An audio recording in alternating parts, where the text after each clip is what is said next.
Chapter 21. Minley and the buffalo boy pushed through the crowd as the sun burned the tops of their heads. Minley, used to the spare harvest of her village, couldn't help gaping at the tall mounds of food for sale at the market of green abundance. The street and open courtyard were filled with umbrella-covered stands and stalls, flaunting jade-colored cabbages, curled cucumbers, purple eggplants, and tangy oranges. Glossy sugared hawthorn berries, like rubies on a stick, made Minley's mouth water. "I don't see the king anywhere," Minley said. "Well, maybe he's not here yet," the buffalo boy said. "I don't know if I'll find him here," Minley said. Now in the daylight, the buffalo boy's friend didn't seem as extraordinary. What would the king be doing at a street market anyway? "He said he'd be here, so he will," the buffalo boy said, his mouth making a stubborn line. "Hey, get away from that!" a vendor yelled as the buffalo attempted to eat frosty green lettuce. The buffalo boy quickly pulled him away. "Get your buffalo out of here!" the vendor shouted, as red-faced as the radishes he was selling. "I better take him away," the buffalo boy said, pulling the buffalo's head away from the arrays of tempting food. "He's hungry. I should take him to pasture." "I'll stay here," Minley said.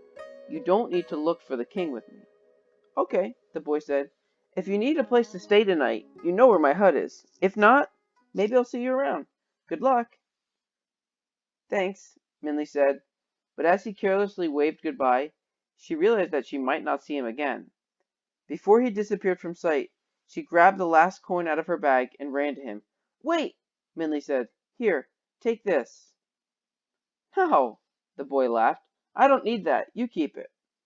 "But," Minley started, but he had already turned around. "Goodbye," she heard him call, and the buffalo snorted a farewell as well. Minley smiled wryly to herself. Now what? Minley thought as she wandered past stalls, weaving around merchants and customers. How am I supposed to find the king here?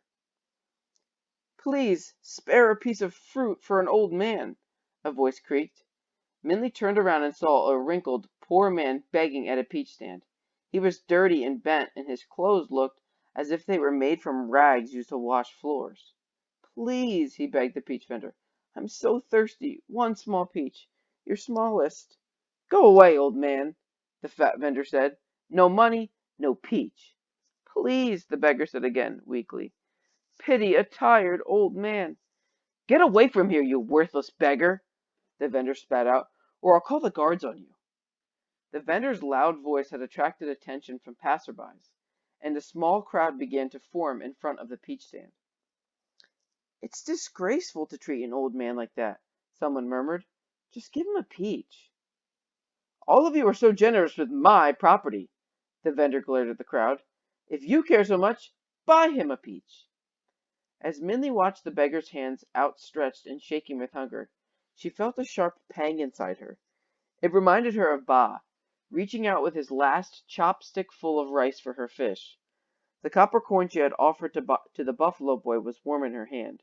She could almost feel her heart beating against its round edges. "Here," she said, handing the vendor the coin. Then she picked the largest peach on the stand and handed it to the old man. He bowed to her gratefully and eagerly ate the peach. Forgetting about the inner city and the palace for the moment, Minley watched him. In fact, as if under a spell, the whole crowd stood and watched him swallow the fruit until he held a peach pit in his hand. "Thank you," the beggar said in a much stronger voice, and he bowed to the onlooking people. "The peach was so delicious. I wish for all of you to be able to taste it. If you would humor an old man and stay a little while, I'll share my good fortune." The old man took a small stick out of his pocket and bent down. In the dirt next to the black bricks, he dug a small hole and planted his peach pit.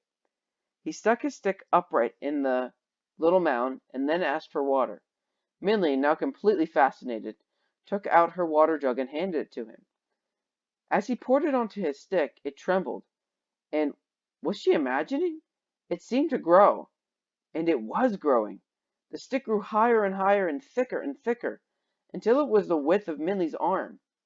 When she could no longer see the top of it, pink flowers and branches began to blossom out of it. As the sweet scent of the flowers filled the air, Minley realized the stick had become a peach tree. The crowd of people seemed to realize this too, as they all gaped at it open-mouthed. Even the stingy vendor left his fruit stand to stare at it in awe. Like pink snow, the petals fell from the tree and made a soft carpet on the dirt. Green leaves sprouted and, as they cascaded over the branches, pale moon-colored balls like pearls developed. Almost as if they were small balloons being blown with air, they grew into round fruit, blushing pink and red as they developed. Soon the tree was heavy with them, and the air was full of enchanting smell of ripe peaches.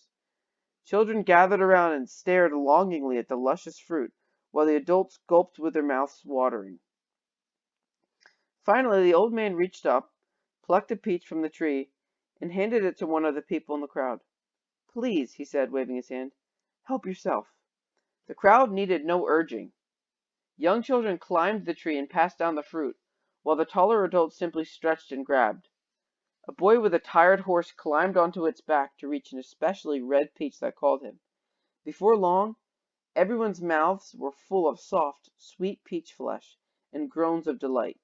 Even the peach vendor, his stand forgotten, stood under the tree with his eyes closed contentedly and peach juice dribbling out of his mouth. Minnie, however, didn't join in the festive peaches. "If I hadn't been eating peaches all the way to the city," Minnie said to herself, "I'd be the first one climbing the tree." But as she was slightly tired of peaches, Minnie saw what no one else did. She noticed that every time someone plucked a peach from the tree, a peach from the fruit stand disappeared. "The beggar is using the vendor's peaches for his tree."